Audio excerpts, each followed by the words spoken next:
All right, everybody, welcome back to the podcast. You got your boy Xage here, of course, joined by a familiar or unfamiliar face, depending on where I know you from. We got Jacob de Guzman joining us, or de Guzman? De Guzman. De Guzman, perfect. We got Jacob de Guzman joining me. Most of you will know him as Guspy. Some of you will know him as Gupsy. But this is my boy from USC, a musical artist, talented person, very smart and very driven. I see you working all the time. Welcome to the show. Thanks for coming on. Thanks for having us. Of course. Thanks for having me. Of course. This is great. So, we were just catching up about everything. We were talking about Bobby Boris' class. I think we'll just start there. Tell me about... Actually, no, we'll rewind even more. Where are you initially from? I don't even know. I'm from Santa Ana, which is in Orange County. Okay. It's so that's about like an hour south of here. It takes me like an hour to get to and from school by means of the 5 freeway. I feel like a lot of kids from USC grew up there. Is that true? I met a lot of kids from Orange County, but most of them, honestly, they're from like Huntington and Newport, which is like the beaches. Okay. Which is, more affluent areas. Okay. I was going to say, what's the culture difference? But yeah, so I haven't met anyone from Santa Ana, which is cool. Actually, that's not true. I met some guys from like Anaheim Hills, kind of, which is in Anaheim. Okay. Which is like where the Ducks Stadium is, like the Honda Center, and like the Angels Stadium. So I know some guys from there actually, but I've only met like 1 or 2 of those. Okay, heard. I feel you because like I'm from Delaware and I have met one person from Delaware at USC. So I like to be. Do you know? I don't want to give her free clout. Nah, her name Sierra, and I can't think of her last name. She has red. She dyes her hair, and she has like that. I think she's definitely been to a bunch of our classes. Yeah, definitely. So she's from Delaware. Yeah. And I just like happened to meet her, and we happened to be in the same major. I thought that was like pretty unbelievable. Tell me about Santa Ana. I honestly know nothing about it. Is it beautiful? What's the thing to do? It is a beautiful place. It's an interesting place. It's like, I mean, in terms of like where I grew up kind of like the outskirts a little bit. More downtownish, even if you could call it downtownish. Really cool place. Like they'd have these like block parties like once every like twice a year, like every 6 months roughly. And I mean that's my fondest memory of Santa Ana is just like going downtown and just they block off all the roads and just have bands. I was gonna say, is it a musical town? Yeah. Okay, that's and they cool. Just have like they have like stages with bands, but they also have like bands in the alleyways. And literally just like, it was just like a block party, like twice a year. Dude, I miss stuff like that. Right? I haven't seen anything like that in a long time. But you're kind of like, I'm sort of picturing like a mini South by Southwest, like just a bunch of people throwing up like bands and stuff like that and everybody singing. Yeah, exactly. That's cool. People are just walking around with like, paper bags. And, are your parents from Santa Ana? No, my mom is from Pomona, which is in, like Southern California. My dad's from San Diego. So both my parents are from Southern California. Heard. Okay, cool. Yeah, my mom's side of family is Mexican, and my dad's side is Filipino. Okay, do they get along? They do get along. That's great. I know nothing about this culture or background, so I like the insideness is like lost on me. Yeah, they kind of relate to each other in a unique way in terms of like being fucked by Spain and like. Okay. Yeah. Wait, tell me about it. Yeah, so I mean, Spain colonized Mexico, and then they also colonized Philippines. That's why the Philippines are called Philippines, because of King Philip. Oh my God, I didn't know that. The more you know. Okay, no, that's crazy. Okay, I heard. And where did your parents meet? What brought them together? Yeah, I think it's I don't know the exact story, but someone said it was a blind. I think my dad's told me it was a blind date. No way. Actually, and yeah, and I think they like just dated for a while in Corona del Mar, which is kind of like this beach area, beach city in Orange County. So yeah, and I was born in Newport. Okay. Which is also by the like 2 minutes from the beach. So beach has always kind of just been in my family's blood, I say. My dad grew up in Imperial Beach, I think, in San Diego, and his dad was in the Navy for 30 years. Heard about it. And that's how he came to the United States, was through the Navy. Crazy shit. Yeah. Dude, pledging yourself to your country. Such a far from my mind activity. Yeah, for real. I would love to go. I've always told my dad, like, dude, can you bring me to the Philippines, please? Because I know, like, my family has a bunch of farms and shit there. Dude, that would be crazy. I want to see that shit. Yeah, I'm sure it's like a totally different kind of beautiful. Yeah. Everybody from the Philippines always talks about like. That's the funny thing. My dad's always like, you don't want to go there. That's what I was gonna say. That actually, I think most people say you don't want to go there. Yeah. Well, at least it's beautiful. I know that, right? Yeah. Like they have the trees and shit like that.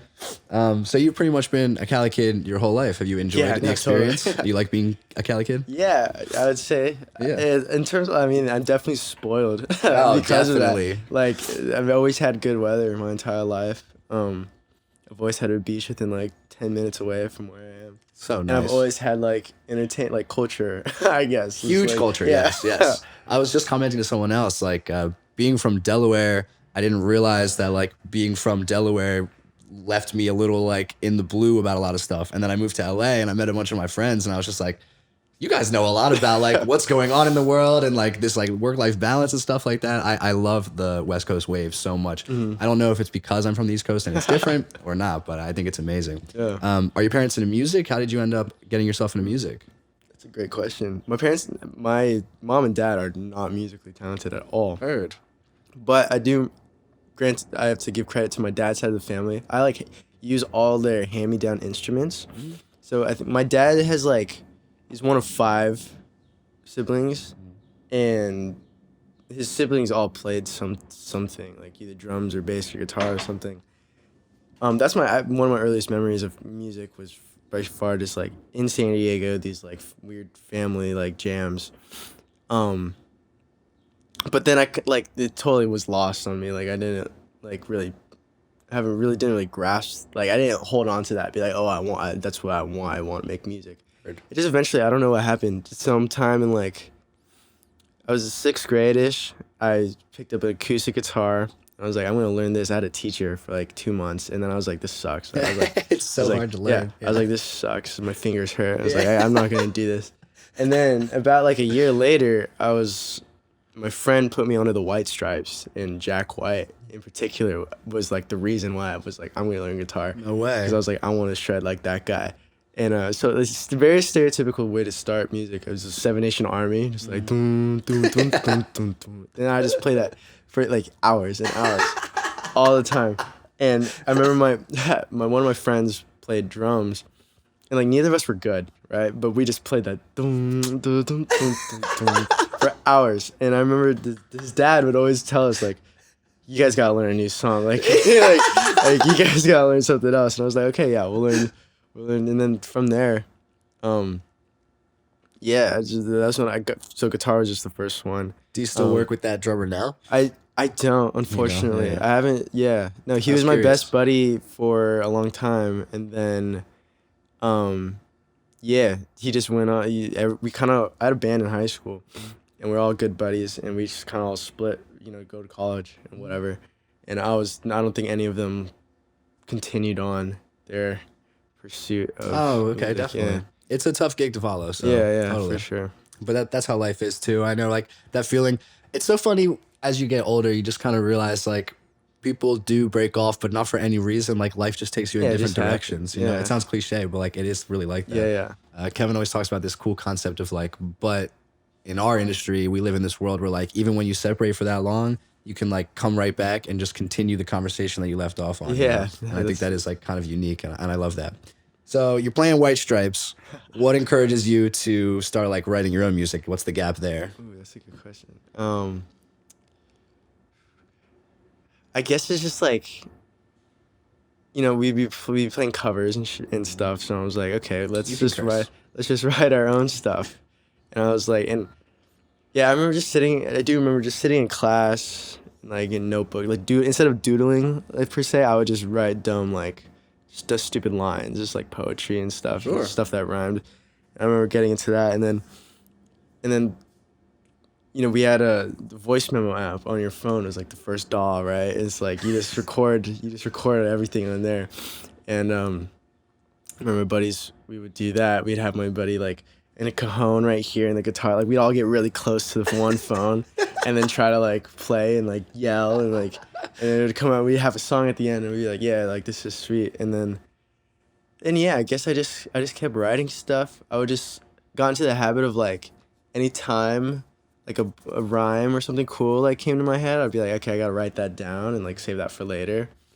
And yeah, I guess I've just been ever since. I guess so around like 8th grade I started writing, and then but even so like I would jam with these guys all the time, and I had a bunch of different friends that kind of played music too, and like we kind of all had like this weird different like these. I don't want to say different bands, just kind of like different like jam circles almost. I follow. And initially I was like not a part of a lot of the rotation, but then eventually I had my own where I was like, okay, we're gonna play the stuff that I wrote, and this, like we're gonna play the parts that I did, and so yeah, I've never like it was never like a kind of initially it started as like a group thing, like people just would just play ideas and we just all jam some dumb stuff and record it on the phone, but and then at some point I was just like, cause I started with guitar, but then I learned bass and drums too. Okay. And then I got into like producing and putting it all together. So then, and I was like one of the only ones who knew how to do all of that. So eventually my friend group was just like, let's just like, we'll just do what you make. It sounds like a social hierarchy. Yeah. And you kind of like worked your way up the ladder. Yeah, yeah. I guess. But it's funny because like I said, I started not in the initial roto because there's just other guys that were like, that had their own things, and you know, at high school age, teenagers, there's all these cliques and Absolutely, stuff. yeah. But at some point, yeah, it was just like, out of my closest homies, we're just like, yeah, like we're just gonna. Eventually, my songs got good. That's what I was gonna say. Yeah. Do you think that it like boosted your confidence in any way? Because you were like, oh, people are actually like appreciating what I'm making and they want to help me make it. Totally, 100%. Yeah, like that sounds really cool. I was one of the first ones out of them all to like really learn how to like actually record something. I'm gonna say well, but even then, like it was trash. Yeah, yeah. But like still better than what anyone else was doing. Sure. And I guess I was posting stuff and like getting people responding, and then yeah, we'd have people ask me to play like with the band, and I'd be like, I don't really have a band, but like these guys are like this is our band now. Like, now I have like these are the boys. Now I have a band that you asked. Yeah. So are you all self-taught? Yeah, I am also self-taught. That's really impressive. Yeah, Why's like that too. He's a YouTube kid. Like he can go on YouTube and just Marty learn Shorts anything. is the voice. Shout out to Marty Shorts. Shout out. Literally, like everyone. Do you know Kane Acosta? I do not. He's a Ashes to Amber. Okay, I know guy. that name. Yeah. We always joke about Marty Schwartz is like the reason why.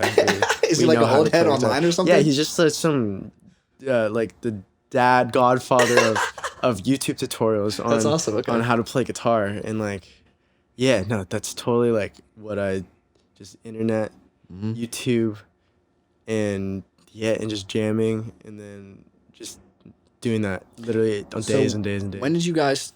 So this is all still in Santa Ana that we're talking about. Yeah, this is all in Santa Ana. Yeah. Also, I'm like 15 at this point. Yeah, exactly. Like you're young. So did you guys start performing and stuff like that? So now you have a band, right? Are people like, can you come play for me? Yeah, exactly. Right. So and it starts with like Battle of the Bands, like very stereotypical, dude, like high school stuff, like Battle of the Bands. I was like, yeah, we can do this.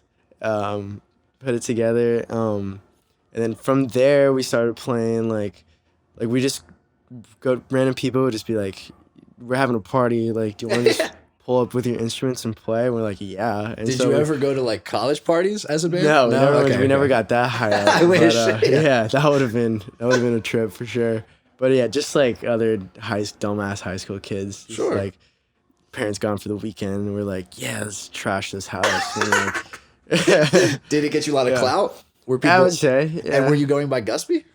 I was going by Guspy. No way. Yeah. So it's been a name for a long time. I didn't realize. Since the first Guspy came about even before I put out music, but it was never like my name until I needed to put out my first song, and I was like, I need a name for this, and it was just Guspy was some dumbass thing that I was posting on just some word I made up one night, and just would post it on my story and like put it like really cryptically in like a corner of some picture. It just became an inside joke between me and my friends, and then like when it came to like what would be a good like name like artist name, and I was like, yeah, fuck it, Guspy. Like it's already there. Like it's This is like one of the most comedic like name founding stories ever. Like that's just some random shit I made up, but it sounds good because I would have thought it was like I had a huge backstory. Because to me it sounds like a name, and I thought you were gonna be like, oh, de Guzman. Like that's exactly what everyone thinks. That's what I thought you were gonna say. Everyone's always like, oh, that comes from your last name, and I'm like, no, it's actually way dumber than that. Yeah, it's literally some bullshit out my ass. So I'm curious. Putting out your first piece of music is actually like quite a nerve-wracking experience, at least from like what so let me rewind real quick. I have like no relation to this kind of like upbringing at all. I didn't start falling in love with music until I was like 18, 17. So anything in high school, I was just like, I played sports. Like that was my thing. And so it's just funny to hear you talk about like Battle of the Bands and stuff like that. Cause it's like shit I would hear about, but never really experienced. And I think it's awesome. But I do know that like putting out music on your own is like a whole thing. Because you're producing it, you're self-taught, you know, so you're like wondering, are people going to think this is like to the caliber it's supposed to be at and stuff like that? How was it received? Were people into it? How did it go? That's actually a really interesting question because I remember like when I first started doing it, it was like the coolest shit in the world. Like, not saying it's not the coolest shit in the world now, like it still is, but like, you know, as like doing that for the first time, yeah, I was nervous, like, oh, you know, I hope people find this good. But at the same time, I had this weird confidence as a 15-year-old being like, yeah, this shit's sick. Like, like I did this all myself. I was like, because my idols back then were like Mac DeMarco and like Kevin Parker, Tame Impala guy. And like, they're kind of like, I knew they did the same exact thing with like, they record all the parts and did everything. So I was, in my head, I was like, I'm doing this shit when I'm 15. I was like, it's like this shit's sick. And then, yeah, like, I remember just posting it on Instagram, getting, like, the first couple comments that are like, wow, this is actually good. And, like, you know, it's kind of, like, weird backhanded compliments like that, where it's like, wow, I had no idea that, like, you could actually make something that's good. And I was like, but I was on top of the world. I was like, yeah, like, it's good. Like, I'm glad people like it. And, like, it's funny because, like, listening back to it now, it is the most ear-bleeding kind of stuff ever. Because I didn't know what I was doing mix-wise or anything. Like, I remember... One, I was really into like this like surf garage indie kind of punk sound, which is entirely built on sounding like shit, and entirely built on the idea of it's just like kind of like this energetic, like it's all about the energy and the catharsis of it, and just getting like the explosiveness of it, and like being like in a garage but like trapped, but in this all the sounds bouncing off the walls and hitting your ears and like it's piercing. And that was the shit I liked as a 15-year-old. And so to me, as a 15-year-old, I was like, yeah, this is heater. Right. And now it's like, I still think it's a heater, obviously, because like I have a weird emotional attachment to my first song. As you should, yeah.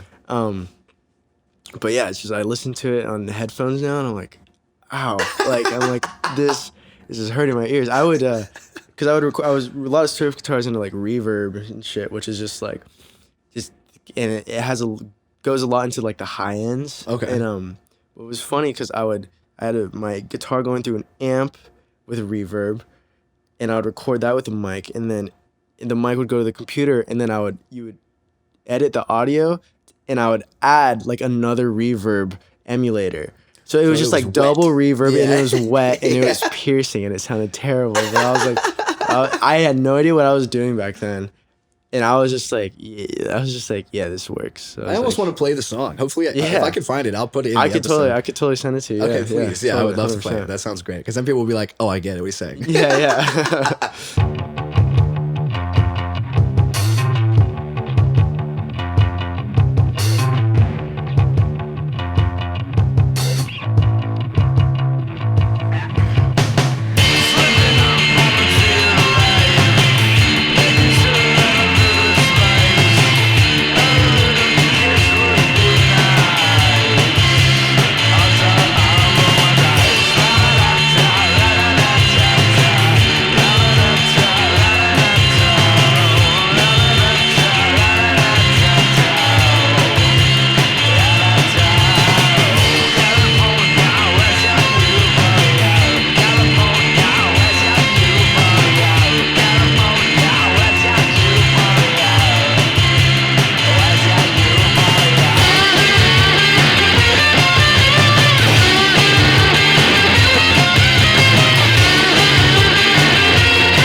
So, bro, I think that's amazing. I think a lot of people put out their first couple songs and they don't receive that kind of, acceptance, and it kind of like it puts them off, and they're like, okay, this wasn't for me, So I think it's amazing because you are a talented artist. So I'm glad that it went that well and it brought you to this point.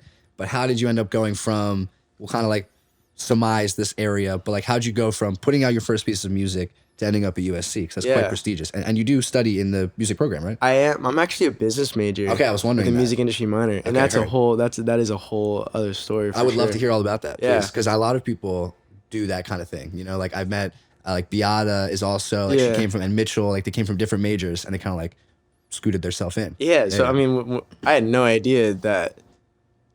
This is gonna sound so ignorant and dumb, but like I literally had no idea when I was applying to USC. I had no idea of like the music community and the music scene, the music program.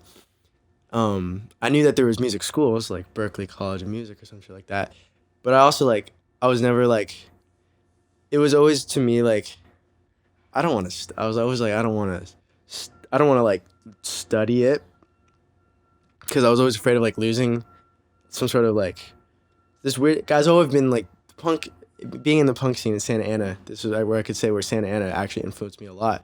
Huge DIY scene, like huge like isn't just like just like fuck the right way to do it. Just like do whatever you want to do.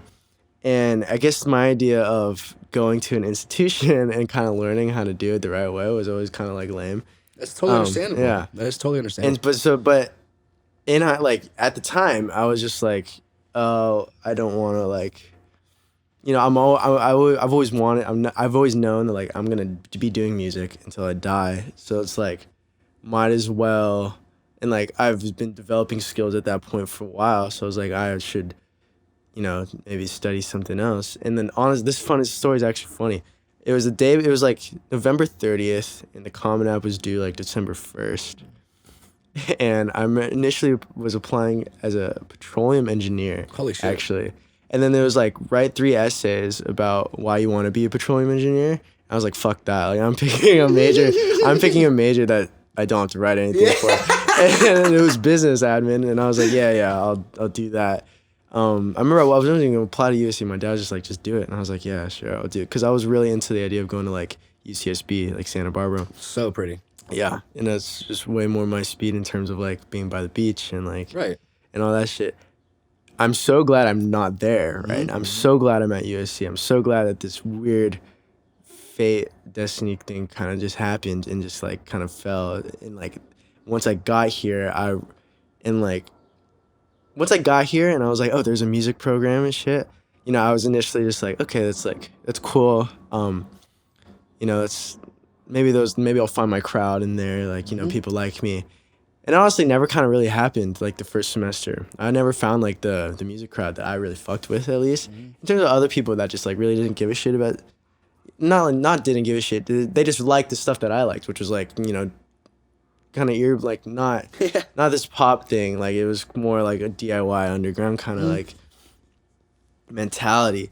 And, but after... That was just my first semester, probably just because, like, just the new environment had this weird feeling. But then ever since, like, it's just, I've been slowly just, like, coming to be insanely, like, grateful of, like, having found where I'm at. And, Bro, like, I totally be able understand. to do music. And it's like, yeah, I don't know how I ended up here, but, like, here I am. Like, I have this perspective of you because, we're friendly. I know you more from your reputation than I know from like your actual story. So I'm actually surprised to hear you say that you came in and struggled. I didn't even know you were a business major because from my perspective of you now, you already have like a very settled in group of friends in the music program. Yeah, 100%. Like I thought you guys would all met freshman year and kicked it off. So I think that's amazing to hear. And I think it does really speak to that concept of fate. Like things did work out really well. It's probably good you didn't settle in with those people in the first semester that had similar interests to you, because then you might not have grown. Yeah, but I bet you've grown a lot from meeting the pop people and all this crazy shit. So how did you end up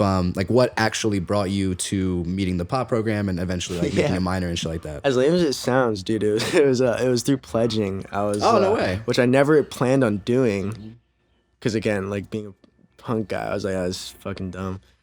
And then after the first semester, being like, okay, I need to try something. I need to meet new people. Yeah, I need to I'm meet so something. familiar, yeah. So I pledged, and I met this guy named Ryan Fisher. He's actually from Delaware. I've met him, yeah.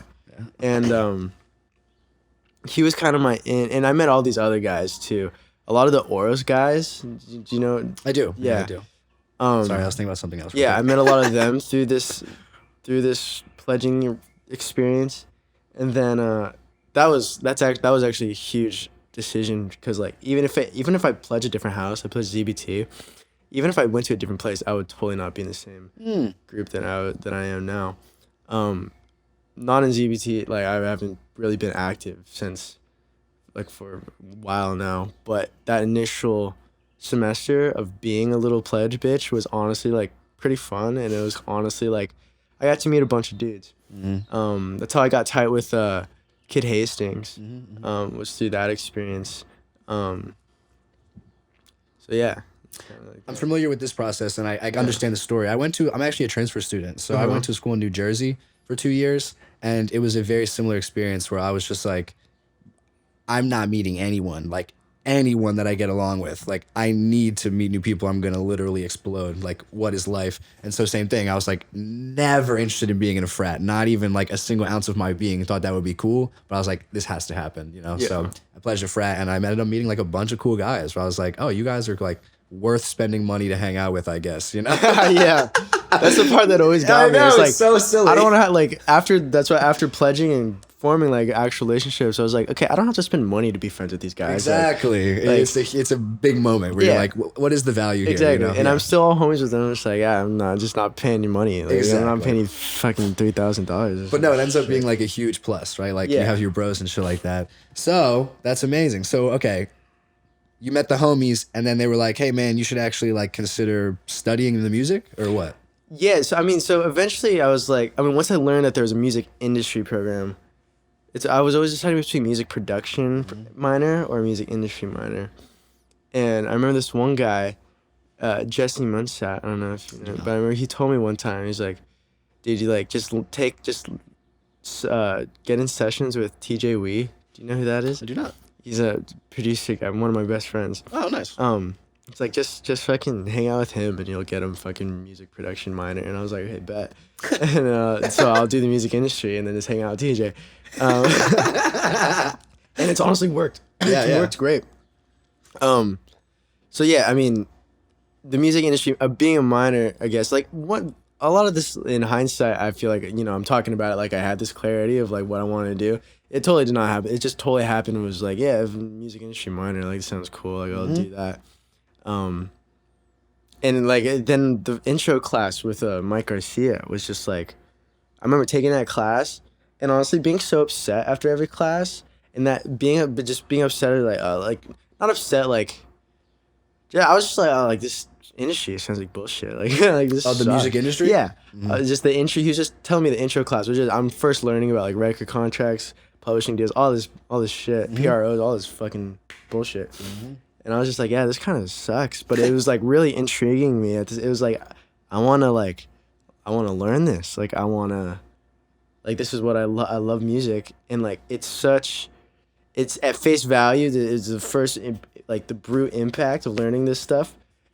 Like, it is a little, it's not bothering. Like, it was upsetting to me at that age. But now it's like, I think about why it was. And it's like, one is just because it's a whole new field to learn, and something that wasn't like, I've always just been good at playing music and like that stuff, and like now I was like, oh, there's a whole other probably more important side to this whole music thing, and it's like, yeah, like, and it kind of does just dick the artist like at every corner that it can, and musicians in general just kind of get like get fucked on. And I was just like, yeah, that's bullshit. I'm gonna learn how to overcome this thing.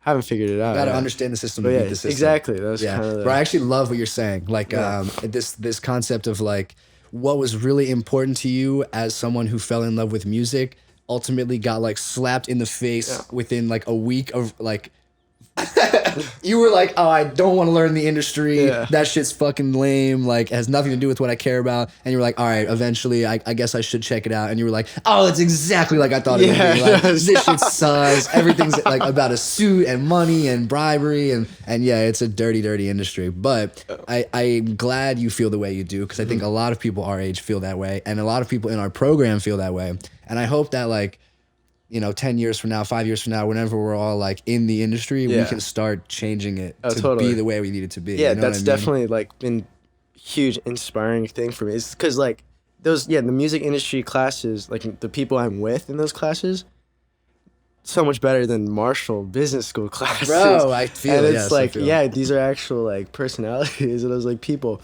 And we all had the same passion for something, which was music. And that's just, like, regardless of, I didn't find people who were, like the same as me, like into the same things that I was. Regardless of that, like, I still met people who were as passionate about something that I was.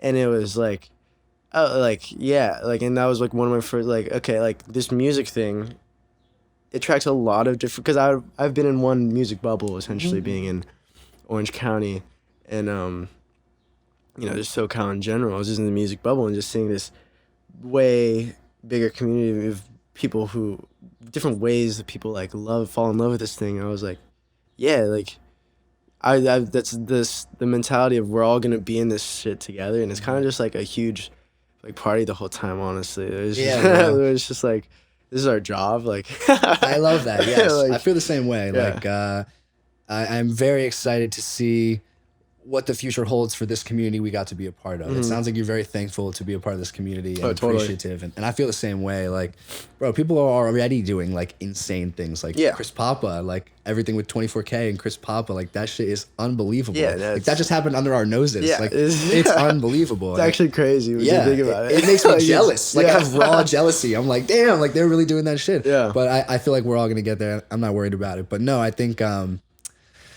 it is so phenomenal to be a part of it. How has the community influenced your sound? It sounds like they've had a lot of influence on your perspective. Yeah, that's a good question. How have they influenced your sound?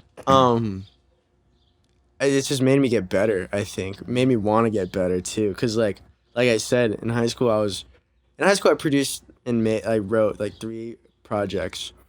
And like I said, I didn't know what the fuck I was doing. That's a lot of music. So, like, yeah. That's a lot of music. So being in this community, it's been great. It's been good and bad, right? Because it's like, it's been great because it's like, I've learned a lot of things, probably more from peers than just from anything else. It's just like, oh, I find this cool. Like, this is what sounds good. Like, I don't, random shit like that. But then it's also like, you want to, initially, it was about trying to fit in with the crowd. Where I was like, oh, how do I get like, I want to be the same as like all these guys who are like doing well and like are looking cool. It's natural. And people are talking about them. I want to do that. But then I slowly realized it's just like, you want to be in the community. Like, yes, you want to be in that crowd, but you also want to be like, you want to be your own unique kind of player. And that's where I realized at some point, I was like, damn. And people would tell me this, like just, I was like, damn, I kind of, this whatever sound that I'm doing, I've never like I've never intentionally tried this outcome, but it just ended up where, I feel like I don't, like, it's so hard for me to compare my sound to anything else, because, and I feel like, and that's like one of my biggest strengths at this point, because it's like,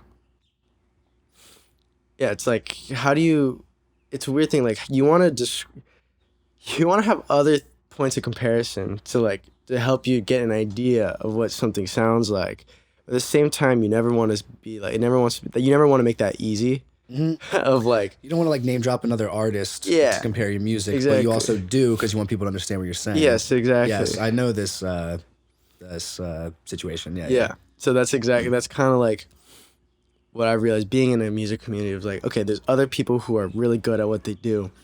Everyone has their own strengths, and it's like, how do you play up your strengths, I guess, in the best way possible? And like, also just like, how do you you learn from everyone. And you learn from everyone else's like mistakes too, which is I think that part is also crucial. Hugely. You see what other people do wrong, and you're like, okay, I won't do that. Of course. But at the same time, no one's ever really doing anything wrong. It's just like that's the thing. It's a very subjective thing, and that's what's funny about the program is like it's making a subjective thing very objective, and it's just giving you like ways to like, in terms of just giving you ways to talk about something and think about something that's so abstract. I guess it just gives you something like concrete language. I guess around. I don't know. I know what you're saying. It's actually really, really intriguing what you're saying. Like I have not thought of this perspective. So like what I'm hearing from you is part of the reason that getting this, infrastructure learning of music, part of the reason that was putting you off was because like it takes away from what you consider to be very important to music, this like subjective feeling. Like how does the music make you feel?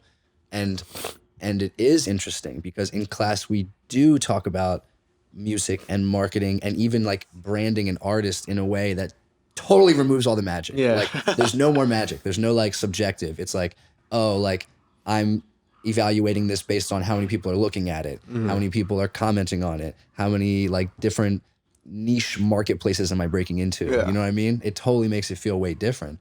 Has that spooked you at all or like encouraged you to work harder? How has that impacted your work ethic? That's interesting. It's a weird that obsession with numbers is kind of an interesting thing because metrics like that, like data points like that are objective in itself, and it's like, if something's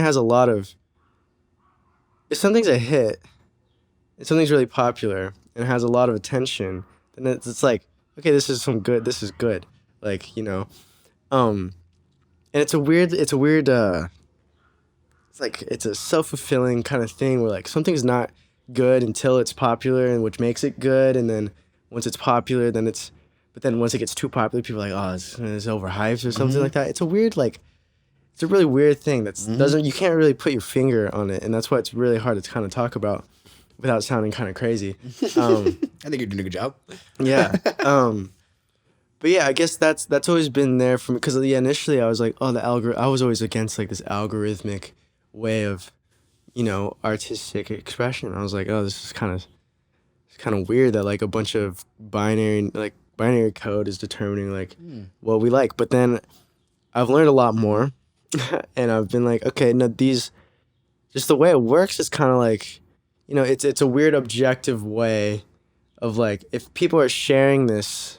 If people are willing to share this song, that like it's a good fucking song. Like that's like the end all be all goes. If you can share this song with your homies, it's like it's like that's a fucking good song. Yeah, I guess that's just like it's just hard concept to kind of. I agree. People will always like toe the line on like I think the general public is going to end up like falling more susceptible to the numerical data. I think that's just like how it is. Like if you don't really care about music, you're going to be happy to be spoon-fed the music that you like. But I think for people who really do care about the art and really do care about the artist and the artistry, I think it will remain more subjective, Yeah, I guess that's the thing too. It's like, people are using a lot of numbers now because not to say that I didn't have numbers in the past to like make decisions and judgment, but I feel like there's just less there's less ballsy people trying to like taking risks because like the having data to back up your decisions is always great. Like you want to minimize risk or whatever.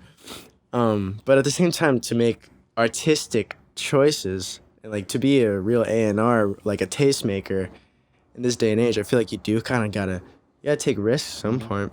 And like there's just so many people making music nowadays too, and there's just so many different artists, and there's so many good artists too, and it's an influx of like just so many things. It's hard to like just grasp people's attention. And I think that's why you use tools like algorithms to like really help you feed through all that clutter. So like I have a weird relationship with that idea of it's just the music in the digital age, which is just kind of crazy.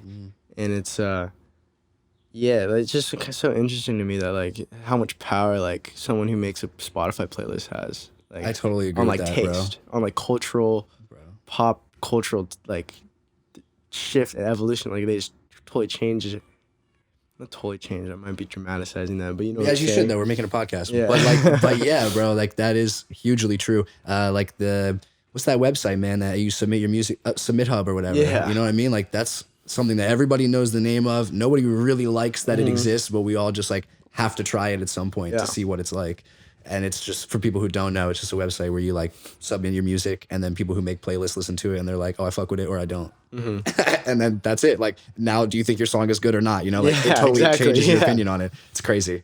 Through all of this education in the music industry, which I am extremely grateful for, and I'm sure you are too, like something that's cool about the music industry is that they teach you a broad grasp of like every part. Like I really like that about the major. It's not like a music management major. It's like, oh, you can learn about management, PR.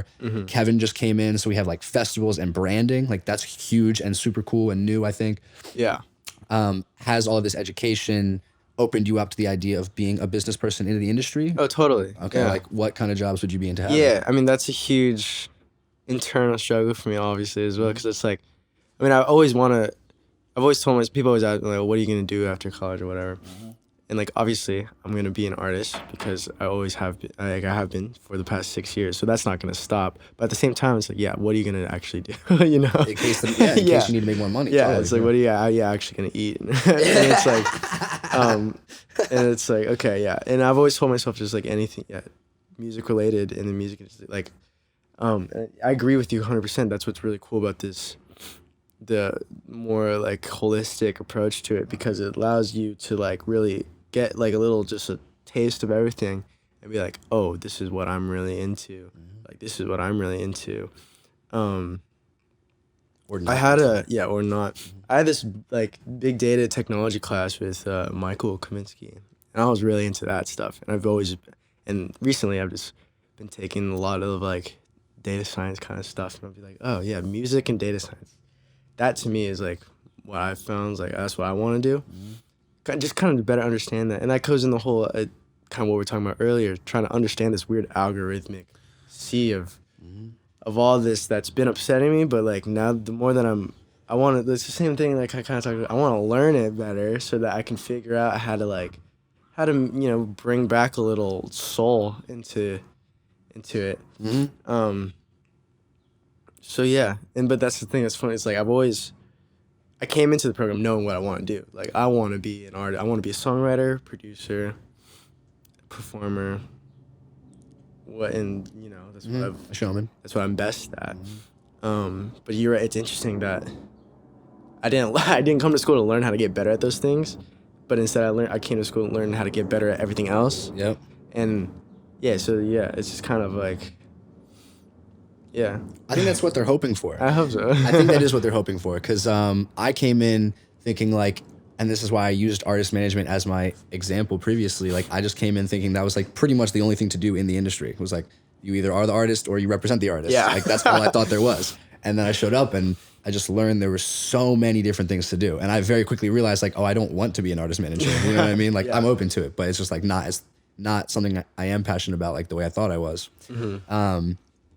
I am interested to see what the future holds for you after what you said, because I think it'll be almost like a conflict of interest as well as a benefit to be like a data analysis person who's also an artist. You know what I mean? Yeah, totally. Because I feel like it's already had the impact on you where you're like, God, I fucking hate all this, but I fucking have to do all this. Yeah, you know what I mean?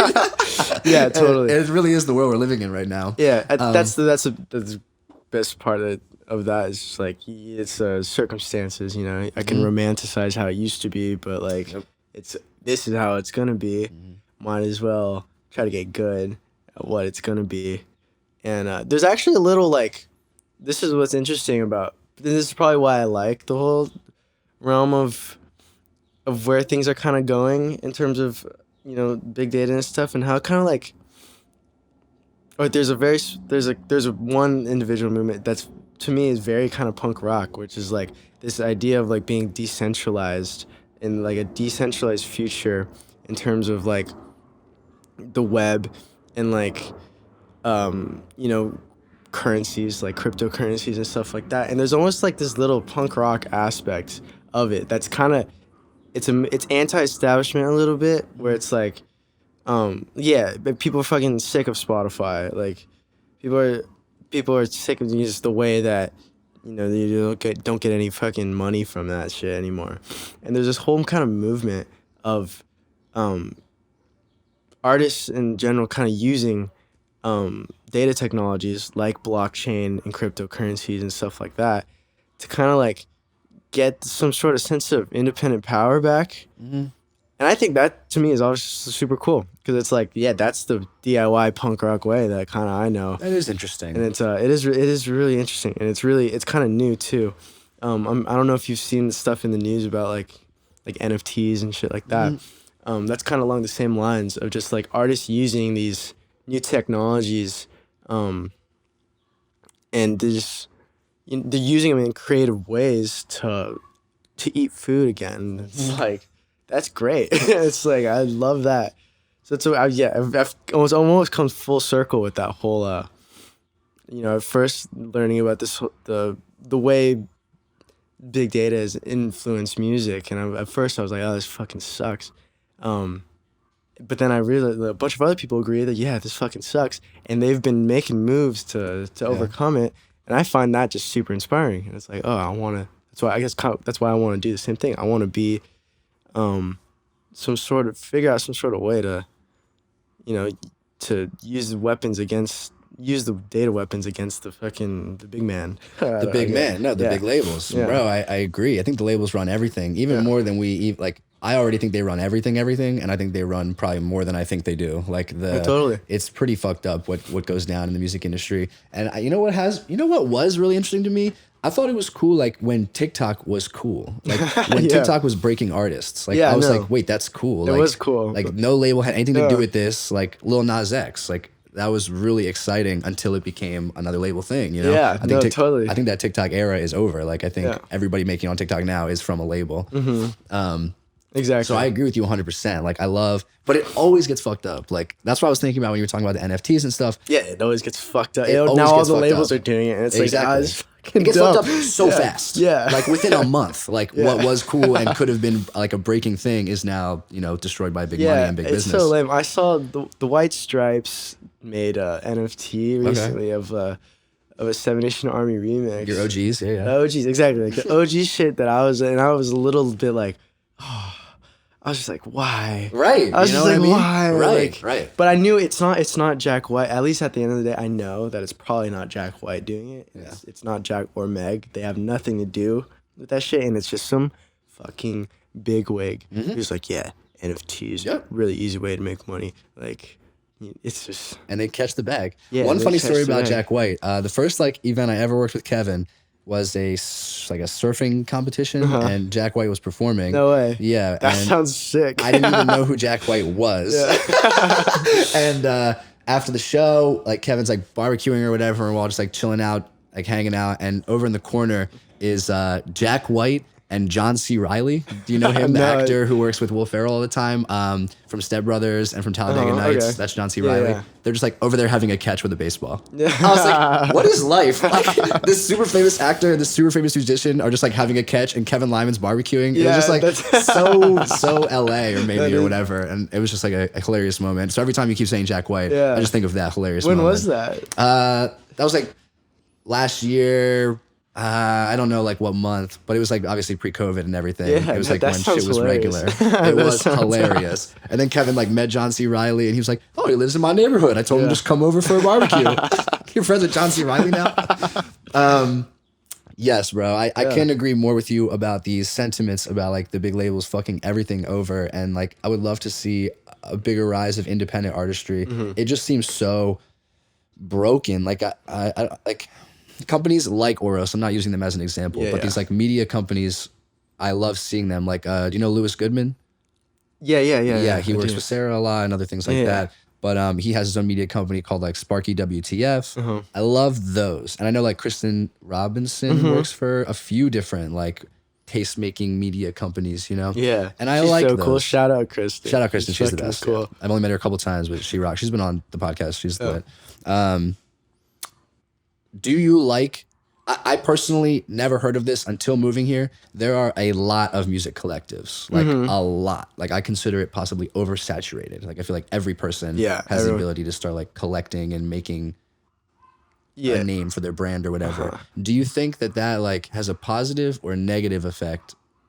It's like, I don't know what I'm even trying to say. Yeah. But like we're like, I know exactly what you're talking about. Tell me what you think. think And I about get totally, it. Yeah, please. I think, so the way it comes, like there's the digital age, the barriers to entry for that stuff is super low. Right. So like anyone can fucking do it. And that's why everyone's fucking doing it. I think it is a good thing because in order for these, if there's a bunch of fucking people doing it, and this is going to sound funny because this is going to be the same, this mentality can be applied to artistry and a lot of different things. But if everyone's fucking doing it nowadays because of the internet has made it really, it's like easy to do so. Not easy, but you know what I'm saying? Like anyone can do it. It's going to drive a lot of competition. Like how do you stand out over the next person? How do you use the internet to get someone else's attention over the next person? But the thing about there's a good and bad thing. And this was kind of something I learned in one of my Marshall business classes, which is kind of funny. Shout out. That just there's gonna be a need for like continuous like competitive advantages. So like you just need to continually be ahead of the curve essentially in this new day and age. And what's good about that is that anyone can fucking do it. Like if you're creative enough and you know, maybe hopefully you have the resources to do so. But even you don't even need that many resources nowadays to go viral, right? That's true. But you just have to be very creative and always ahead of the curve.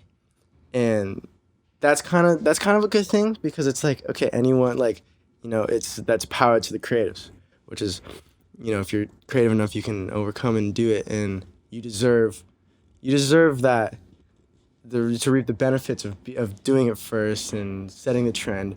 The thing that's bad about that is that advantage that you created, it's gonna exist for like 2 or 3 days.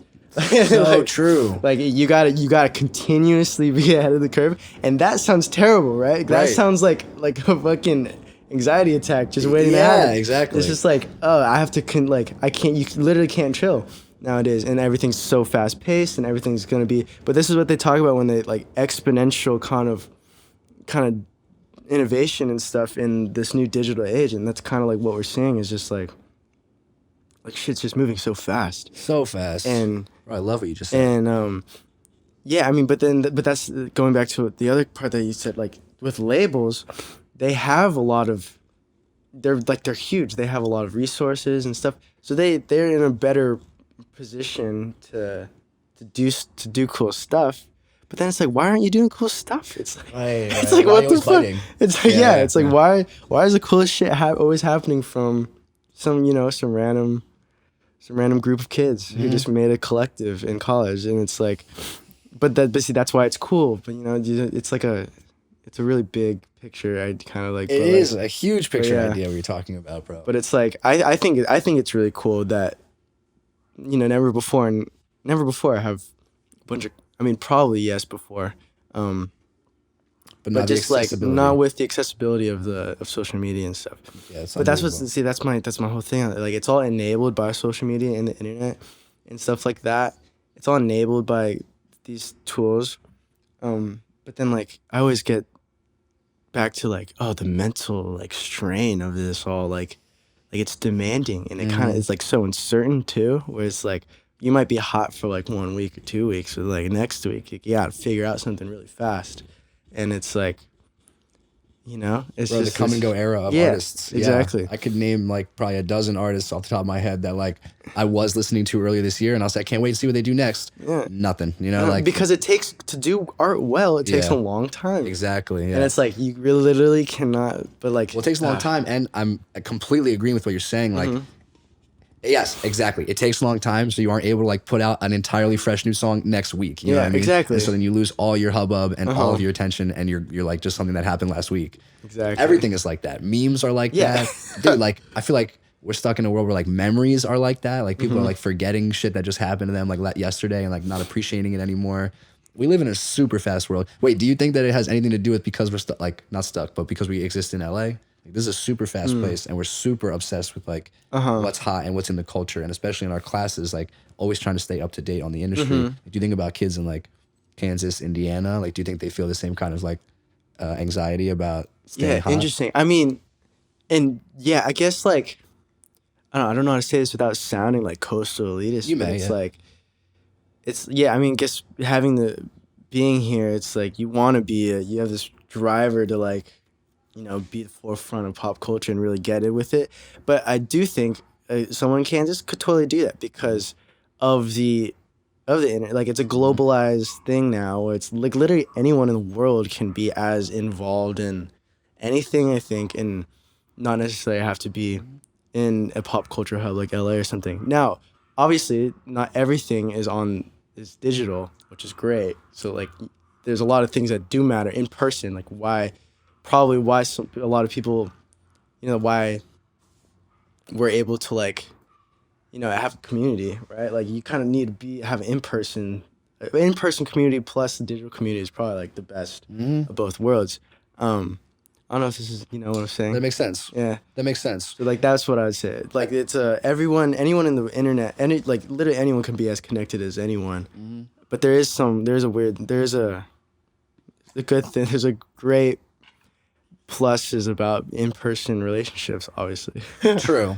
I wonder, do you see like a resolve or a adjustment coming in the near future? Because as you're saying, like this exponential innovation, I loved what you said about that. Like, does it peak? And like, do we have to like resolve this issue and like bring our attention spans back to more than 7 seconds and shit like that? Or do you think we like kind of continue down this technological path, become more like, dependent on the technology and stuff like that? How do you feel about that? That's a really big ultimate question. That's a really big brain question, and I honestly have no idea. I hope. I'm obviously like I idealize and romanticize a future where it's not like this and we somehow go back, but I just feel like that's just impossible. I agree. I guess like that's crazy. I've actually never like really thought about what is the future because I've just kind of the things that we're already talking about is like still the future. So it's like what's the future of the future? Yes, absolutely. It's I don't know, man. Yeah. I mean, it's obviously like it's the cliche like sci-fi shit. It's like at some point everyone's gonna be fucking in virtual worlds or some shit. And like I believe in this dystopia as well. yeah, like everyone is totally. I think it's 100% gonna be like. It's gonna be crazy. It's actually gonna be insane. Like way more insane than probably we could ever think. One time, Kaminsky said this thing to us where he was like, one day, we're all just going to look back and be like, can you believe we drove tin cans 70 miles an hour right next to each other? Yeah. He's like, that's going to be the perspective we have on everything. He's like, you are always just going to be like, can you believe we used to do it like that? And we do it like this now? It's way better. But it all is like way more technological, and the data shit is really scary. We don't have to like really go down that wormhole, but I'm glad that you're obsessed with data too. I think data is like imperative to pay attention to because like, as far as I'm concerned, big business looks at every human just like a piece of walking data. Like they're just analyzing you to make money off of you and generalize what the people after you will be like. Yeah. It is so fucked up.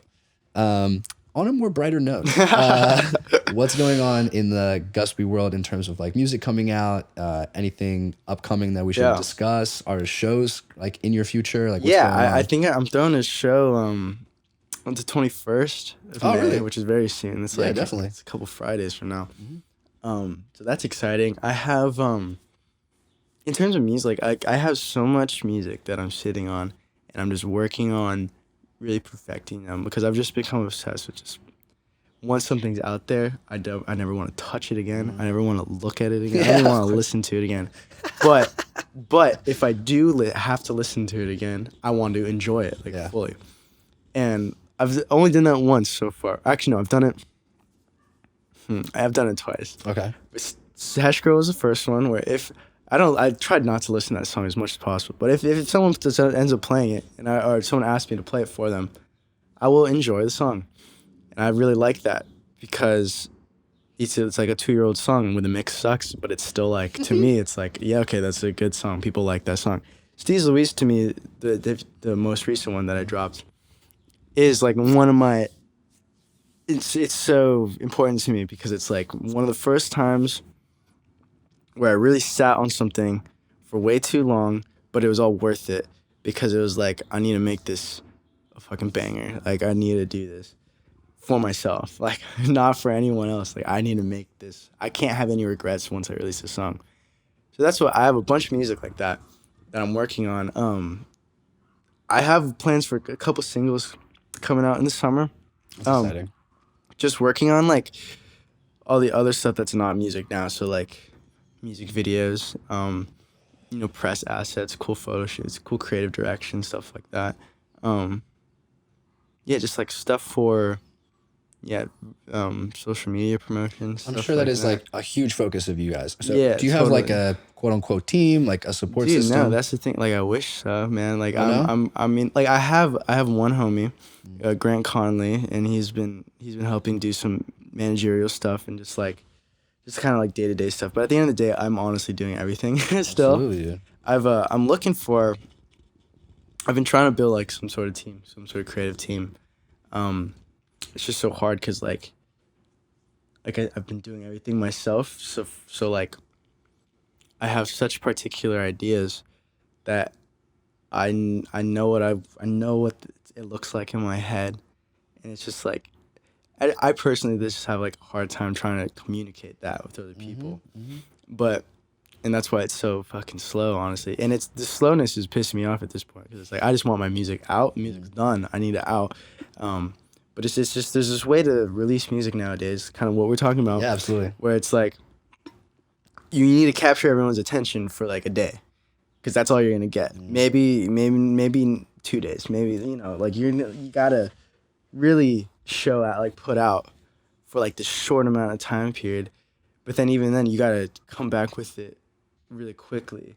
And at all parts during this, like what Lyman would teach us, you gotta have this consistent brand, consistent image, consistent vision, artistic vision. And I guess that's the part for me where it's like I have this vision so particular in my head that's genuine to me, and it's yet to meet like trying to communicate with other people, trying to get them on the same wave of like, and then eventually, hopefully there'll be a point where it just clicks and I can find some people to work with and just music videos come out faster than fucking light speed. Bro, it requires such a strong amount of like trust and respect and communication, like so many things, because I completely agree. Like, to pass on something that you care so much about to someone else and give them the responsibility to make it equal to what you're like envisioning. Yeah. It's like too much for them and too much for you. Exactly. You know what I mean? Yeah. It's just like, it is just way too much. And it's like, I bet I could probably just do this myself. It might take me longer, but like, then I know it's done like properly or how I envision it. You Exactly. know? But I asked because I like you mentioned all these like really creative people that you're working around and working with. I was just wondering if they've been like impacting the creative vision or anything like that. Because I know like, again, I'm trying to toe this line of not like putting anybody in a box or anything. Yeah. But you guys have like a community, we'll say. I wouldn't say like you guys have a similar sound or anything, but a community of people who are all on the same level as you, like, trying to make this noise, trying to stay relevant, trying to come up with their like sound and everything. Do you guys bounce ideas off each other at all, or is it really just like you primarily focus on your shit by yourself? Yeah. So like I've been. Yeah, that's an interesting question, because it's great to have people similar to what you're doing and to talk to them about artistic ideas. At the same time, it's also fucking terrible because like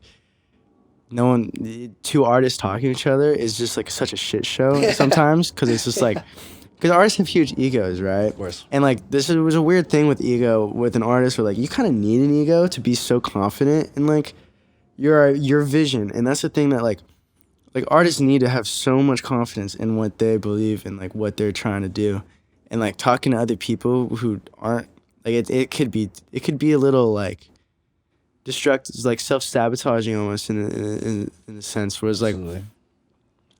I mean, it's a balancing point like anything. I try to believe that a lot recently, just like anything with the very opposite conflicts of interest, there has to be some sort of middle balancing point, which is probably just like a awareness of the fact that like, yeah, like you want to be open to input and feedback from other creatives and like collaborations. Like that shit's great. At the same time, it's like you don't want to mold. You don't want to mold at all. You want to keep what makes you artistically you, like as raw and genuine as possible, and uncompromising. And you see how these are completely two like opposite kind of like ways to. So it's just figuring out how to make those two things work, I guess. Yin yang, bro. Yeah, exactly. Life is all about balance. Exactly. It's bro. just a balancing act. It really, really is. And I am a huge supporter of working with others, but I do feel the same way. Like I'm a huge advocate of working with others because I agree. I think that evolution of your own sound is like one of the most important parts of being an artist. Like you can't just sit in a box all day and make music all day every day by yourself because it'll never change. You know? Yeah, exactly. Then you're just putting out the same thing. But agreed, like you don't want to. Oh my God, I love working with John Wall so much. Like he's the best. Oh, you know what? Maybe I should sound more like John Wall. Like you don't want that to happen. You know? So it is a complicated process. Yeah, like I have one of my close friends. His name is Jason Wren. He's a producer head here, and he helped me produce STEEZ LUÍS, and he's helping me produce a lot of my other songs. Because I know my limitations as a producer and as a songwriter, artist, whatever. Like that's the thing. Like you gotta be self-aware that, you know, you can't be too egotistic. You can't be too much in your own head to be like, yeah, everything I do is perfect. Yeah. Like, everything I do is fucking sick. Yes, like it can be better to pass it off to someone else. Yeah. Someone else, but you have to trust that person that they're also like, they're being honest with you of like, yeah, this is fire, or like, yeah, this sucks. Like, and you need that. And like, I've only found out with a couple people, like Jason Wren is one of them. TJ Wee, like I mentioned earlier, is one of them. Kane Acosta, Ash is the Amber guy, he's one of them. Shout out. So yeah, a lot of these guys I fuck with heavily on a creative level, and that has been great. That has been actually like it's been unreal actually. Like if I didn't meet these guys or collaborate with them and hang out in the studio with them, I'd be a million steps behind, or like, you know, technically and artistically and whatever. So that's what's great. It's kind of cool because we kind of all bounce we all bounce off each other and kind of all learn something about being creative at the same time, and like we all kind of just elevate at the same time. At the same time, everyone is their own unique individual, and like I said, sometimes when I'm working with Jason, it's like I have to be like, just trust me on this, bro. Like I'm the art, like just trust me. Like I know you're an artist, you're creative too, but like I'm also like an artist and creative. You just gotta trust me on this. Those conversations are so common in the studio, bro. Totally. I'm constantly working with no, not anymore actually. I don't hardly make music at all anymore. But when we were making music, it was like me and Y and like a few other people, and it was always like Y. It's like I think it needs to be like this, and I'm like, no, I think it needs to be like this. You just like go back and forth until someone is just like, someone has to give that respect up. You know, like who is in charge of the situation. And that balance is found, you know. But you always have to be appreciative. Like you said, like nobody wants a bunch of yes men around them because like it doesn't help. So you have to be appreciative of your friend for being honest, but you also have to be like, but you're wrong. Yeah. You know? It's a funny thing.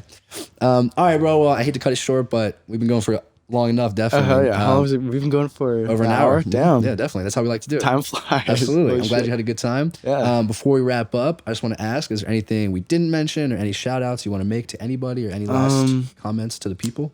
Damn. I know it's a lot, but feel free to have this open mic. What do I want to say? Keep going. That's honestly like, I wish I had someone over my shoulder just constantly being like, yeah, dude, you'll figure it out. Like, just relax. Just like have fun with it, you know?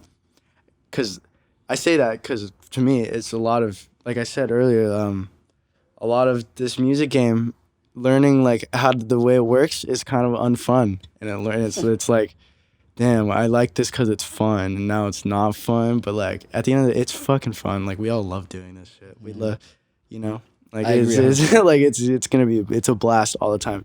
As long as you treat it always like it's a blast, then it will be a blast. And yeah, come out to my show May 21st. Yes, I'll be there. Yeah, I know we all graduate, but like I'll pull up. Yeah. Yeah. Where you said you're throwing the show, so yeah, like, I mean it'll be in K-Town. It'll be somewhere in Koreatown. Okay. Yeah, that's all I know. But I'm not actually throwing. That's what I was wondering. But I'm working with the guys here. Absolutely. Yeah. Well, that'll be lit, bro. I'm glad people are starting to have music again. Like, Yeah, no, seriously. I've really been missing it so much. I've been, anytime I see anybody with a microphone and an amp, I'm just like, I'm there. Yeah, seriously. Like, I'm dying without it. Cool, bro. It's been nice to have you. Gupsy. Such a pleasure. Yeah, thanks for having me. Man. Shout out Bobby Borg. Shout out Bobby Boy. All right, everybody, if you made it this far, I appreciate you. I love you. We'll have more cool stuff coming next week. We'll play a song, probably the most recent single. We'll probably play at the end of the episode. I'll get it from you so you guys can hear some music from Guspy. All right, lots of love, everybody. Peace.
Staring at the sea, cloudy, I'm a tree.